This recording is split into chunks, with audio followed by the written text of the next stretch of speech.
All right, so Kaylee, what is the smallest animal that you can think of? Mm, a hedgehog? Hedgehogs are pretty small, but this animal is way smaller. This is a tardigrade, also called a water bear, and it's so tiny. They're only 1/2 of a millimeter long. All right, so this is a piece of paper, right? 5 pieces of paper. So the very edge of this, that's how wide a tardigrade or water bear is. But They're very, very tiny. And they're also kind of cute. very long. So what's cool about tardigrades is that they can live everywhere. They live all over the world. They can live at the very tippy tops of the mountains, and they can live way down at the very bottom of the sea, and they can live inside of mud volcanoes. They can live under pretty much any conditions. They can live almost at absolute zero, which is very, very, very cold, much colder than 0 degrees Celsius. Do they live underground too? Yes, they can live anywhere you put them. They are very, very cool. They also live in your backyard and all over the place. What? Yeah. Gosh.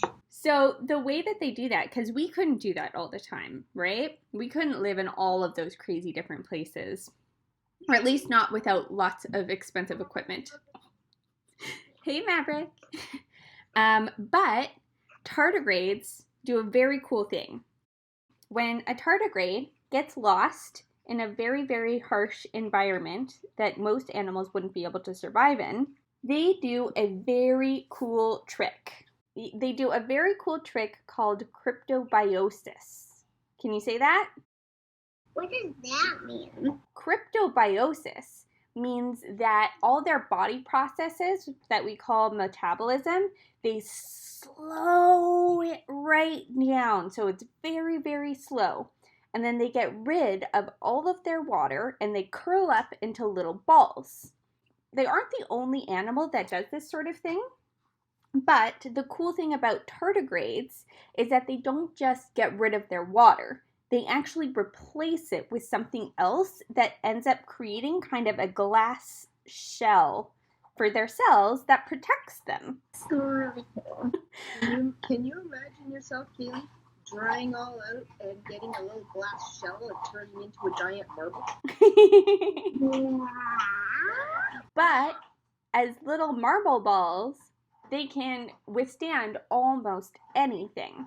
Scientists call this a ton state, which I don't know why. I couldn't find a reason for that particular word, but it's called ton.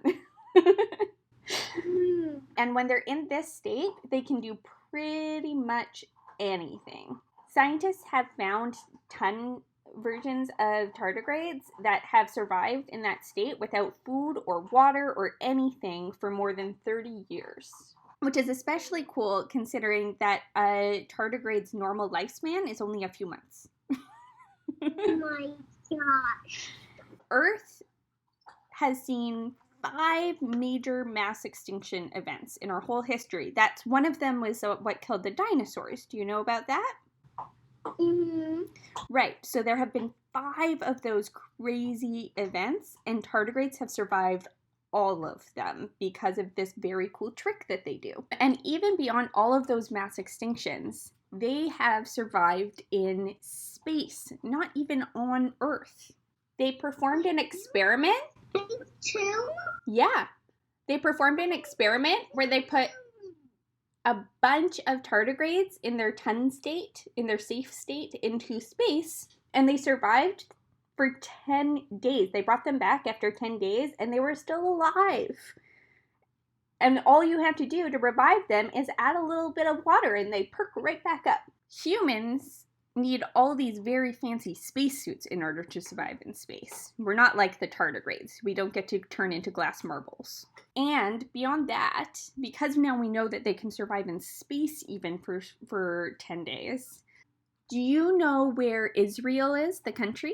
It's very far away from us. Now we need to zoom way, way, way, way out and go way, way over here. And Israel is over here. Right there. Wow. It's very, very far away. They recently decided that last year, they wanted to go to the moon, which is very cool. We all want to go to the moon, right? It's pretty cold up there. But there's also very low gravity, which means you get to bounce around, which is pretty fun. You get to bounce around on the moon like a trampoline. Remember we talked about gravity a little bit? There's like very little gravity on the moon, so you could bounce. So, last year, Israel decided to spend a very special spaceship to go to the moon. And they were carrying a bunch of different experiments inside, including lots and lots, thousands of these little tardigrades in their safe state, the 10 state. But they weren't just in the 10 state. They also encased them in amber. Do you know what amber is? Amber is, you know, the sticky stuff that comes out of trees sometimes? So that is resin, but if you leave that for like millions and millions of years and it fossilizes, it turns into amber. And amber is very cool because it traps lots of things inside it and it protects it because it gets all hard. So these tardigrades were not only in their safety glass marble state, they were also protected by this very, very old tree sap. And unfortunately, Israel crashed their spaceship on the moon. It went, they mistimed it a little. Space is really hard. And they crashed. And they spilled out all of their experiments onto the moon, including thousands of these tardigrades. And because they were in their safe state and encased in amber, the scientists think they're definitely still alive up there, which means tardigrades are the very first Earthlings to live permanently on the moon, which means that they're more than just water bears now. They're space bears.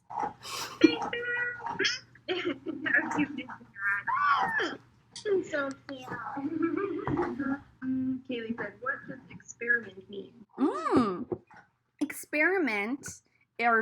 Experiments are very fun things, and they're how scientists learn new facts. So what happens is somebody asks a question like, can a tardigrade survive in space? And what they do is they perform all of these tests to see if that's true. I think a tardigrade can survive in space. And so what they do is they perform an experiment, which just means that they perform a set of steps to test their theory. So they'll bring up the tardigrades into space and they'll leave them there and bring them back. And if they survive, the experiment was a success. And they say, yes, tardigrades can survive in space. And then they can move on and answer other questions. Even if the tardigrades died, the experiment would still teach them something about what the limits are.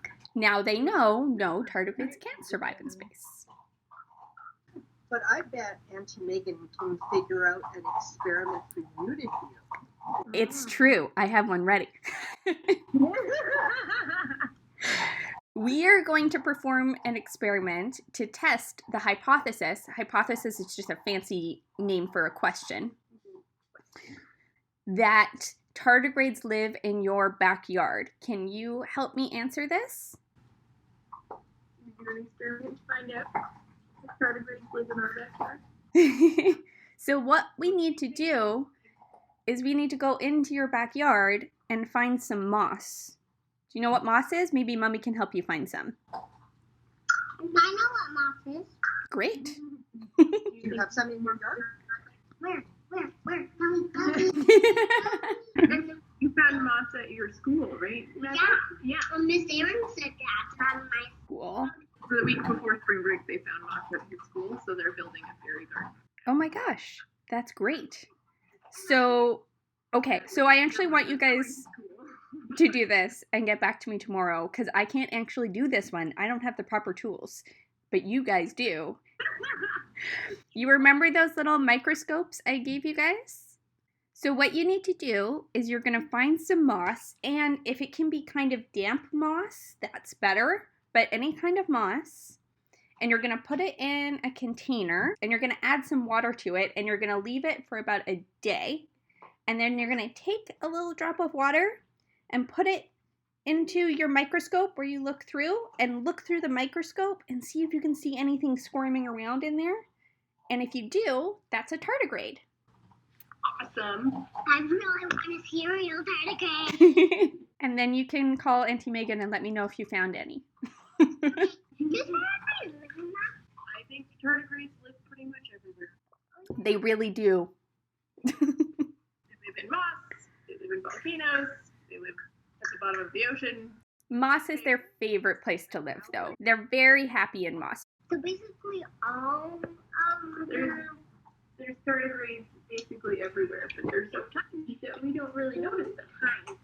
That's why you need a microscope to look at it, because microscopes make very, very tiny things like tardigrade look bigger so we can actually see them.